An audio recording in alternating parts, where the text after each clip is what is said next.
Hello friends, मैं Rachna Amarnath happy literature channel में आपका स्वागत करती हूँ। So friends, in this video I am going to discuss a short story written by Ruskin Bond, Copperfield in Jungle.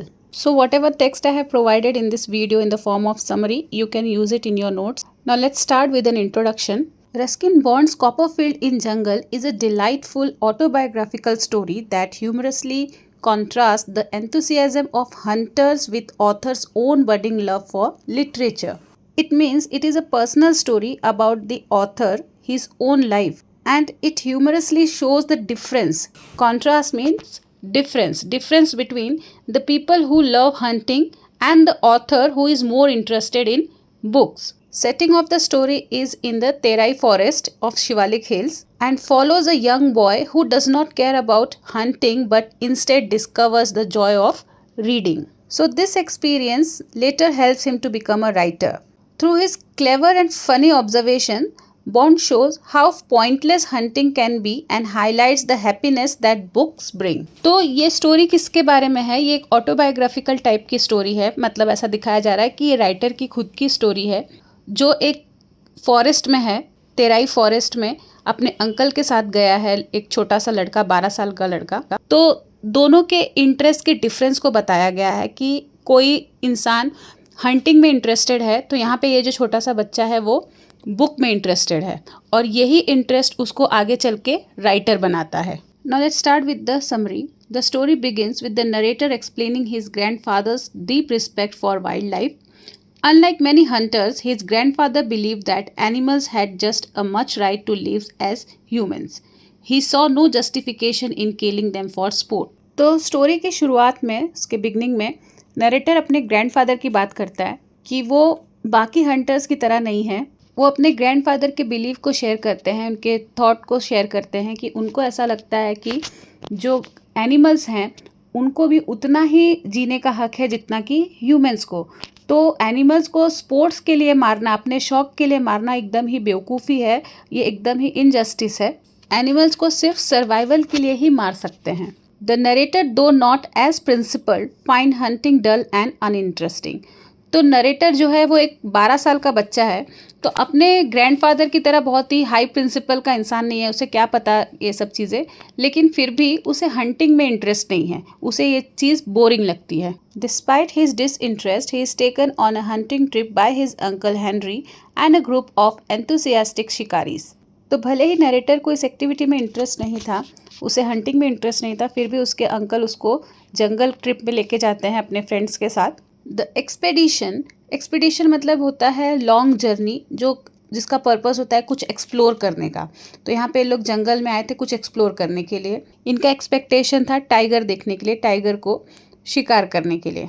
So the expedition meant to last a week fills him with dread means bore, as he expects long tiresome hours following adults who boast about bagging big game but usually return empty handed.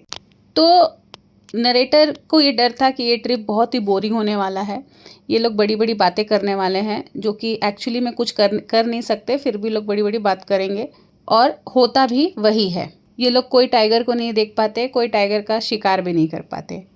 So, true of his expectations, the hunter achieved little success. On the second day of the trip, the narrator manages to avoid joining the hunt and stays behind at the rest house. तो next day क्या होता है, किसी तरह narrator क्या अपने uncle को convince कर लेता है और वो हंट पे नहीं जाता है और वहीं पे रेस्ट रूम में, रेस्ट हाउस पर रुक जाता है।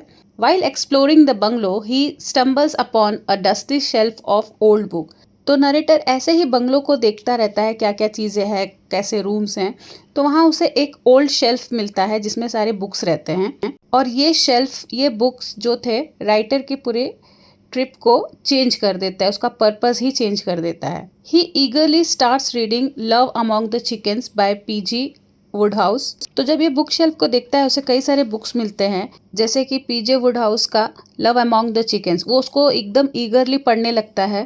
फिर जब तक हंटर्स आते हैं वो दूसरा बुक भी स्टार्ट कर देता है, घोस्ट स्टोरी का, घोस्ट स्टोरीज ऑफ एन एंटिकरी। एंटिकरी मतलब जो लोग एंटिक्स को कलेक्ट करते हैं, तो इसको लिखा था M.R. जेम्स ने। तो इससे इसका रीडिंग का जो एक्साइटमेंट था वो बढ़ते जा रहा था। As the hunting party continues its fruitless search for a tiger, the boy dives deeper into books. तो जो हंटर्स का ग्रुप था वो अपना हंटिंग कंटिन्यू करे थे, टाइगर को ढूंढ रहे थे, और तब तक ये जो था एकदम बुक की दुनिया में खो जाता है, ये जो नरेटर है। फिर जो दूसरा बुक इसने एक्सप्लोर किया वो था a naturalist on the prowl which was written by Edward Hamilton Aitken.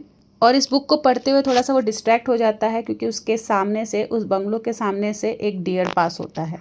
3 days before the end of the trip, he picks up David Copperfield by Charles Dickens. तो ये बुक जो था इसके ऊपर बहुत ज़्यादा इम्पैक्ट लाता है। तो ट्रिप को एंड होने में 3 दिन रह गए थे और इसने ये बुक पढ़ना शुरू कर दिया था। He becomes engrossed in the story, means बहुत ही ज़्यादा इस स्टोरी में वो घूम जाता है, identifying with the protagonist and dreaming of becoming a writer himself.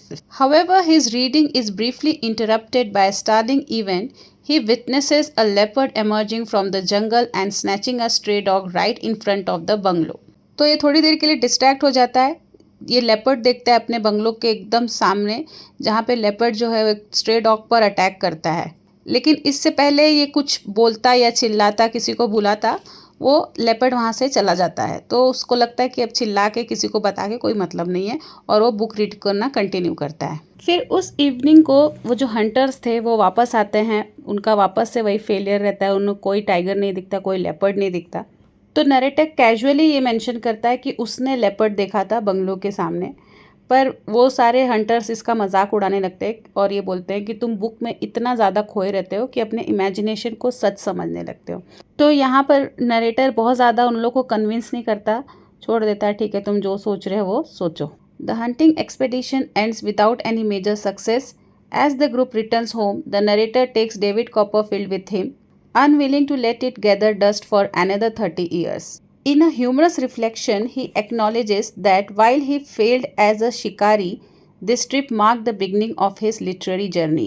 तो क्या होता है कि जो हंटिंग एक्सपीडिशन रहता है, जो जर्नी रहता है, वो यहाँ पे ख़त्म होता है, और जब वापस घर आना होता है तब नरेटर जो है वो डेविड कॉपरफील्ड का नॉवेल अपने साथ ले आता है और मन ही मन ये सोचता है कि वो एज अ शिकारी भले ही फेल है, लेकिन यहाँ से उसकी लिटरेरी जर्नी की शुरुआत हो रही है। तो आई होप आपको टाइटल अब समझ में आ गया होगा कि कॉपरफील्ड इन जंगल क्यों है, क्योंकि जंगल में ही इसको, नरेटर को, ये बुक मिलता है डेविड कॉपरफील्ड, तो इसलिए इसका टाइटल दे दिया गया है कॉपरफील्ड इन जंगल। सो कॉपरफील्ड क्या है? ये बुक है, नॉवेल है। Now let's see the conclusion. Through Copperfield in the jungle, Ruskin Bond subtly critiques the futility of hunting and celebrates the transformative power of literature. तो रस्किन बॉन्ड इनडायरेक्टली हंटिंग को criticise करता है, उसके use को criticise करता है कि ये बकवास चीज़ है, इसे नहीं करना चाहिए, और किसे सेलिब्रेट करता है? जो उसके अंदर एक लिटरेचर के लिए इंटरेस्ट जागा, उस चीज़ को वो सेलिब्रेट कर रहा है। The story humorously contrast the hunters obsession with killing animals against the young boys growing passion for reading. तो पहले भी मैंने बताया कि क्या इसमें डिफरेंस दिखाया गया कि एक तरफ हंटर्स जो है वो हंटिंग करके खुश हो रहे हैं, तो दूसरी तरफ यहाँ पे जो नरेटर है वो बुक पढ़ के खुश हो रहा है। Ultimately the narrator's discovery of books, particularly David Copperfield, sets him on the path of becoming a writer, providing that sometimes the most unexpected experience shape our futures. तो ये स्टोरी में बहुत ज़्यादा ड्रामा ये सब नहीं है, बस ये बताया गया है कि ये जो रस्किन बॉन्ड है या फिर जो नरेटर है वो राइटर कैसे बना, ये बस उसके बारे में है। तो फ्रेंड्स, इस वीडियो में बस इतना ही। अगर आपको ये वीडियो अच्छा लगा है तो प्लीज़ इसे लाइक कर दीजिए, चैनल को भी सब्सक्राइब कर लीजिए। तो मिलते हैं मेरे नेक्स्ट वीडियो में एक नए टॉपिक के साथ। तब तक के लिए आप अपना ख्याल रखिए। बाय।